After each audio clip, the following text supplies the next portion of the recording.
হেই বন্ধুরা, মানব সভ্যতার আজ এতটাই উন্নত হয়েছে যে তারা অন্য গ্রহে বসতি গড়ে তোলবার জন্য পরিকল্পনা শুরু করে দিয়েছে। কিন্তু তা সত্ত্বেও এই পৃথিবীতে এমন অনেক অজানা রহস্য রয়েছে যার সমাধান করতে বিজ্ঞানীরা আজও ব্যর্থ হয়েছে। অ্যামাজন জঙ্গল এমন একটা রহস্যময় স্থান, মানব জাতির দৃষ্টি থেকে অনেক দূরে। জনহীন ঘর, অন্ধকার এক জঙ্গলে যেখানে কেবল প্রাণীদেরই রাজত্ব চলে। এই জঙ্গলে একটি বিশাল নদী রয়েছে, যেটা হলো অ্যামাজন রিভার। এই নদীটা যতটা সুন্দর তার থেকেও বেশি ভয়ঙ্কর, রহস্য পরিপূর্ণ। যদি কিছু বিজ্ঞানী অ্যামাজন জঙ্গলের কিছু রহস্য উন্মোচন করে বিশ্বের সামনে তুলে ধরতে সক্ষম হয়েছে, কিন্তু তা সত্ত্বেও আজও জঙ্গলের এমন এক রহস্য রয়েছে যা কেবল কল্পনা পর্যন্তই সীমাবদ্ধ থাকবে। আজকে ছায়াপথ 10-এর এই ভিডিওতে আমরা অ্যামাজন জঙ্গলে এমন কিছু আজব অবিশ্বাস্য রহস্য নিয়ে কথা বলবো যা জানবার পরে আপনি অবাক হয়ে যাবেন। আজকের ভিডিওতে যে ফোন নাম্বার রহস্যটি রয়েছে সেন্টার ব্যাপারে জানতে, এমনকি বিজ্ঞানীরাও চিন্তার মধ্যে পড়ে গিয়েছিল। এই ভিডিওটি সম্পূর্ণ দেখার অনুরোধ রইল। চলুন শুরু করা যাক। রিসার্চ অ্যামাজন নদী থেকে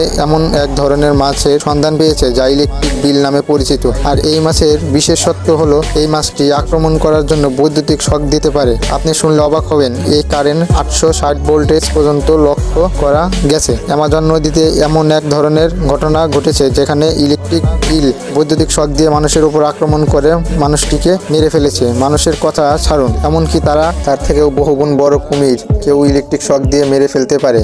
বিজ্ঞানীদের মতে ইলেকট্রিক বিলের 860 ভোল্টেজের কারেন্টের কারণে কোনো শক্তিশালী ব্যক্তির নার্ভাস ব্রেকডাউন হতে পারে। এই মাছটি কেবলমাত্র জলের মধ্যেই থেকে ইলেকট্রিক শক দেয় না, এমনকি জল ছাড়াও ইলেকট্রিক শক দিতে পারে। অক্ষম গ্রিন অ্যানাকন্ডা সাপের জগতে অ্যানাকন্ডার নাম অনেক সম্মানের সঙ্গে নেওয়া হয়, কিন্তু যদি অ্যামাজনের জঙ্গলের প্রসঙ্গে বলা হয় তাহলে নিঃসন্দেহে গ্রিন অ্যানাকন্ডার জায়গা কেউ নিতে পারবে না। এই পৃথিবীর মধ্যে সবথেকে বড় সাপ যা কেবল অ্যামাজন জঙ্গলেই পাওয়া যায়। এই প্রাণীটির বৃহদাকৃতির প্রাণীদের উপর আক্রমণ করতে পারে, এমনকি জাগুয়ার, কুমিরের মতো প্রাণীদেরকেও ছাড়ে না জলে। বাঘ শিকারের সাথে সাথে এই প্রাণীটির জলেও অনেক গতিতে চলতে পারে, আর এই বৈশিষ্ট্যের কারণেই এই প্রাণীটি অনেক বেশি সন্ত্রাস তৈরি করেছে। এদের শিকার করার কৌশল অনেক আশ্চর্যজনক। একবার যদি এদের পাল্লায় কেউ পড়ে তাহলে তাকে না খাওয়া পর্যন্ত এরা ছাড়ে না। বর্তমানে অ্যামাজন জঙ্গলে এর থেকেও বড় শিকারী আর কেউ নেই। কিন্তু আপনি কি কখনো কল্পনা করে দেখেছেন অ্যানাকন্ডা কত বৃহৎ হতে পারে? গবেষকদের মতে অ্যানাকন্ডা প্রায় 36 ফুট লম্বা হতে পারে। তুলনার জন্য বলে রাখি যে পৃথিবীর সর্ববৃহৎ সাপ টাইটানোবোয়ার জীবাশ্ম 2012 সালে পাওয়া যায় এবং এই জীবাশ্ম আয়তনে ছিল 42 ফুট। কিন্তু এখানেই শেষ নয়। অ্যামাজন অধিবাসীদের মধ্যে তারা প্রায় 60 ফুট আয়তনের অ্যানাকন্ডা দেখেছে, যার মুখই কেবল মাত্র 6 ফুট চওড়া। পাশে একজন ব্রিটিশ আর্কিওলজিস্ট ছিলেন। তিনি 1906 সালে তার একটি রিসার্চ টিম নিয়ে অ্যামাজন জঙ্গলে অভিযান করেন। এই অভিযানের পরে তিনি জঙ্গল থেকে ফিরে দাবি করেন 62 ফুট লম্বা অ্যানাকন্ডা সাপ তিনি দেখেছেন, এমনকি এই সাপটি প্রতিনিধি চালিয়েছিলেন। শুধু তাই নয়, তিনি দাবি করেছিলেন তিনি 5 ফুট সাইজের বৃহৎ মাকড়সা দেখেছিলেন, যা সত্যি আশ্চর্য বিষয়। এমনকি অ্যামাজন অধিবাসীদের মতে এই জঙ্গলে প্রায় 6 ফুট সাইজের তাপমাত্রাও উপস্থিত রয়েছে, এমনকি তারা শিশুদের উপর হামলা করে থাকে। প্যাসিফিক মনে করতেন এই জঙ্গলে এমন অনেক অজানা রহস্য লুকিয়ে রয়েছে, এখন আমাদের কাছে অজানা। উন্মোচন করার উদ্দেশ্যে তিনি একটি বড় টিম নিয়ে 1921 সালে আবারও নতুন করে অ্যামাজন অভিযান শুরু করেন। আপনারা জেনে অবাক হবেন, এই জঙ্গলে এতটাই বড় যে জঙ্গলের মধ্যে বাংলাদেশের মধ্যে 38টা দেশ ধরে যাবে। আর এই জঙ্গলের ঘনত্ব এতটাই যে এই জঙ্গলে সূর্যের কিরণ পৌঁছায় না বললেই চলে, অর্থাৎ জঙ্গলটি 24 ঘন্টা অন্ধকারচ্ছন্ন থাকে, যেখানে বৃষ্টির জল মাটিতে পড়তে প্রায় 10 মিনিট সময় লাগে। এই জঙ্গলের নিজের অস্তিত্বকে টিকিয়ে রাখবার জন্য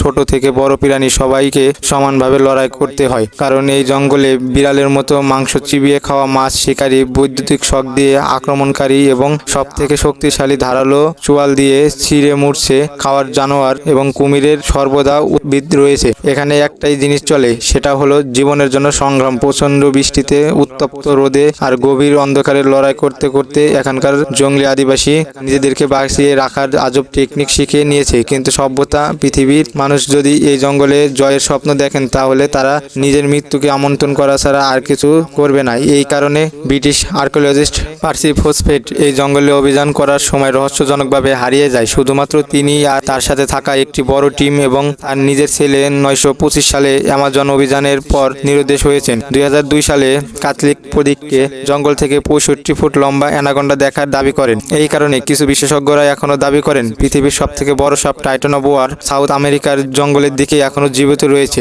এই ভিডিওটি বর্তমানে দেখুন ইন্টারনেটে ভাইরাল হচ্ছে, কিন্তু মনে হয় না এটা দেখে রিয়েল না ফেক। কমেন্ট করে অবশ্যই জানাবেন। বয়লিং রিভার, বেশিরভাগ নদীর জল এবং শীতল হয়ে থাকে, যা পান করে আমাদের তৃষ্ণা মেটায়। একই উষ্ণতায় ফুটতে থাকা বিজ্ঞানীরা আজও এই নদীর রহস্য উন্মোচন করার চেষ্টা চালিয়ে যাচ্ছে, কিন্তু তারা ব্যর্থ হয়েছে। মিস্টেরিয়াস জিওগেজ একজন রিসার্চ যখন অ্যামাজন জঙ্গলের উপর, তখন তারা এমন কিছু ফুটেজ ক্যাপচার করে যা ছিল খুবই আশ্চর্যজনক। এর জঙ্গলের মধ্যে প্রায় 2000 বছর পুরনো খোদাই করা ডিজাইন তারা দেখতে পায়। শুরু চৌকো ফ্রিং শেপের 450 গ্রাম আকৃতির ভট্টাচার্যকে দেখতে পাওয়া যায়। স্যাটেলাইট থেকে দেখতে এই তালিকাটি কেমন লাগে, যা খুবই সুন্দর আর রহস্যময়। একটি পুজোর আগে বিজ্ঞানীরা মনে করত যে এই জঙ্গলে কখনোই উন্নত সভ্যতা গড়ে ওঠেনি, কিন্তু এমন একটি রহস্যময় জঙ্গলে মানব নির্মিত শিল্পকলা আজও একটি রহস্যময় ঘটনা। গবেষকদের মতে সম্ভবত এই মানব নির্মিত গলা জল নিকাশের জন্য তৈরি করা হয়েছিল,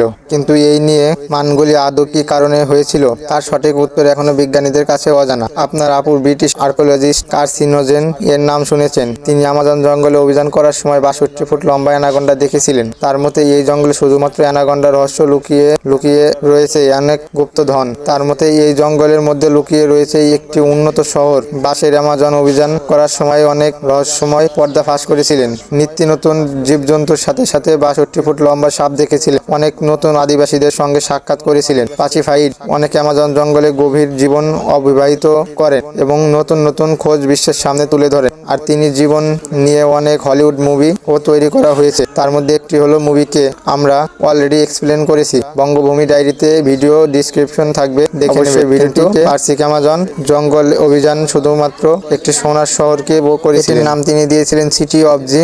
আসলেই তার এই স্বর্ণের শহর খোঁজার কৌতূহলের পেছনে একটি কারণ রয়েছে। 1920 সালে ব্রাজিলের ন্যাশনাল লাইব্রেরিতে এক পাণ্ডুলিপি দেখতে পায়। এই পাণ্ডুলিপিটিকে 1753 সালে একটি পর্তুগিজ আর্কিওলজিস্ট লিখেছিলেন। পর্তুগিজ আর্কিওলজিস্ট এর মতে সেই জঙ্গলে অভিযান করবার সময় এমন একটি শহর দেখেছিলেন। আধুনিক আর উন্নত ছাড়া প্রাচীন গ্রীষ্মে এই জঙ্গলের মধ্যে একটি গুপ্ত শহর সম্পর্কে উল্লেখ করা হয়েছিল। তারপর যখন পাণ্ডুলিপিতে পড়েন তখন তিনি নিশ্চিন্ত হয়ে যান এমন শরণার্থী অ্যামাজন জঙ্গলে রয়েছে। এই কারণে তিনি 1921 সালে এই শহরের সন্ধানে বেরিয়ে পড়েন, কিন্তু প্রচন্ড বৃষ্টির কারণে অনেকবার তার অভিযান বন্ধ হয়ে যায়। এরপরে 1925 সালে তিনি তার বড় ছেলেকে নিয়ে এবং একটি বড় টিমকে নিয়ে এই শহরের সন্ধানে বেরিয়ে পড়েন, কিন্তু এটাই ছিল তাদের লাস্ট অভিযান, তার রহস্যজনকভাবে এই জঙ্গলের মধ্যে হারিয়ে যাওয়া।